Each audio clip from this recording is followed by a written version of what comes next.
সমস্ত ওবিসি ক্যাটাগরির ছেলে মেয়েদের জন্য সুখবর, কারণ ওবিসি ক্যাটাগরির যে কাস্ট সার্টিফিকেট তার অফিসিয়াল আপডেট আবার চালু করা হয়েছে অ্যাপ্লাইয়ের জন্য, এবং সমস্ত ছেলে মেয়ে অনলাইন থেকেই কিন্তু আবেদন করতে পারবে কাস্ট সার্টিফিকেট এবং তার সাথে সাথে ডাউনলোড করতে পারবে।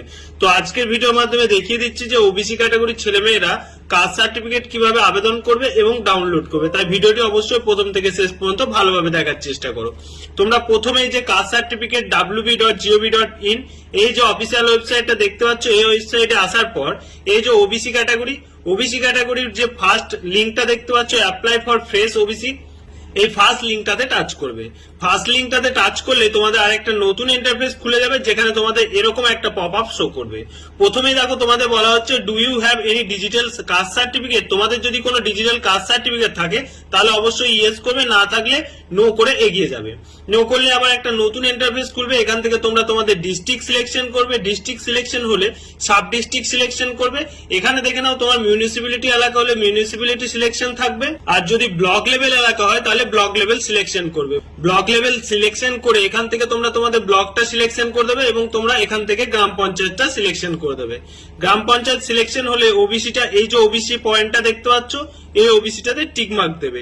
ওবিসি টিক মার্ক দেওয়ার পর এখান থেকে তোমাদের ওবিসি এ হলে ওবিসি এ সিলেকশন করবে, ওবিসি বি হলে ওবিসি বি সিলেকশন করবে। এরপর তোমাদের ওবিসির যে সাবকাস্ট রয়েছে, সাবকাস্টটা তোমরা এখান থেকে সিলেকশন করে নেবে। সাবকাস্ট এখান থেকে সিলেকশন হয়ে গেলে এখানে তোমরা তোমাদের নাম ইনপুট করবে। নাম ইনপুটের পর তোমার বাবার নাম, মোবাইল নাম্বার, মেল আইডি এগুলো তোমরা দেখে দেখে ফিল করবে। এখানে তোমাদের যে কোনো একটা ডকুমেন্ট সাবমিট করতে হলে ভোটার কার্ড দিলে ভোটার কার্ড সাবমিট করবে, আধার কার্ড দিলে আধার কার্ড, অথবা রেশন কার্ড দিলে রেশন কার্ড সাবমিট করে নেবে। এখান থেকে তোমরা তোমাদের ডেট অফ বার্থটা সিলেকশন করবে।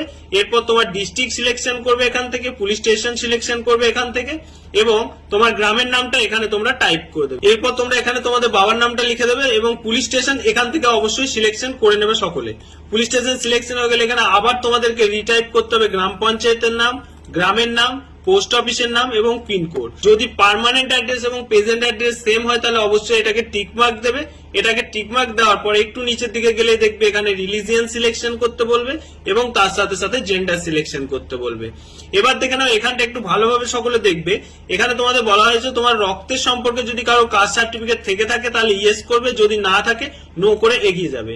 ইয়েস করে এখানে তোমরা বাড়ির কারোর কাস্ট সার্টিফিকেট থাকে অবশ্যই তোমরা এখানে তার নামটা উল্লেখ করবে, কাস্ট সার্টিফিকেট নাম্বার উল্লেখ করবে এবং ডেট অফ ইস্যু। দেখবে কাস্ট সার্টিফিকেটের ডান দিকে একদম উপরে এই ডেট অফ ইস্যুটা পাওয়া যাবে। এরপর তোমরা রিলেশন, যার কাস্ট সার্টিফিকেট সাবমিট করছো সে তোমার কে হয় সেটা এখান থেকে সিলেকশন করে নেবে, এবং ইস্যু অথরিটি তোমার একদম কাস্ট সার্টিফিকেটের নিচে অবশ্যই ইস্যু অথরিটি লেখা থাকবে, সেটা এখান থেকে সিলেকশন করে নেবে। এরপর দুজন লোকের